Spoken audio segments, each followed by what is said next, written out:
Developing tonight, some of Florida's largest employers are supporting bipartisan legislation that would guarantee equal rights in the workplace for lesbian, gay, bisexual, and transgender people. Walt Disney World Resorts, Darden, CSX, Tech Data, Wells Fargo, Florida Blue, HSN, the University of North Florida, C1 Bank, Carlton Fields, and the Haskell Company are just some of the members of the Business Coalition for a Competitive Workforce supporting this. The group released a statement today saying, quote, "The link between strong anti-discrimination laws and the ability to draw the best and the brightest is the reason that 84% of the nation's largest companies have adopted comprehensive anti-discrimination policies that include sexual orientation and gender identity.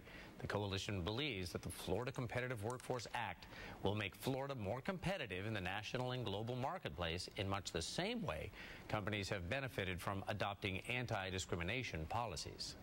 Very happy to have State Representative Joe Saunders in to talk about the bill that he is proposing.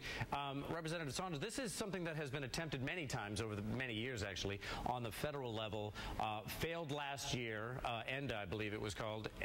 But how is your bill different being proposed on the state level than the federal level? Well, here in the state of Florida, we have an established statute, the Florida Civil Rights Code, that protects people from discrimination based on employment, housing, and public accommodation. So my bill expands outside of what the federal bill would do to cover public accommodations and housing, and it would include the gay, lesbian, bisexual, and transgender community in those protections, and finally say you'll never be fired from your job, denied a home, or turned away from a restaurant because of who you are or what your family looks like. Yeah, you know, this has been attempted for so long, so many years. It was something that Ted Kennedy, I know, felt very passionately about. I think he said something to the effect of the promise of America will never be fulfilled as long as justice is denied to any one of us. Are you seeing that there is more and more growing support, particularly bipartisan support, for such legislation?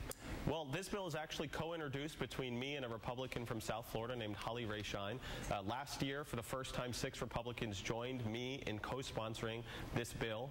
And I think the breaking news today that Disney, Darden, CSX, Florida Blue, and actually 11 of Florida's largest employers are coming out in strong support of this bill is a sign that the coalition for these protections is growing. People understand that our economic future depends on our ability to recruit really talented people. And while companies like those, like Disney and Darden, can protect their employees from 9 to 5, we as the state of Florida have to make sure that they are protected from discrimination from 9 to 5, from 5 to 9. Let me ask you one last thing. It said that change in politics in America really is the slow boring of mountains, meaning it moves glacially.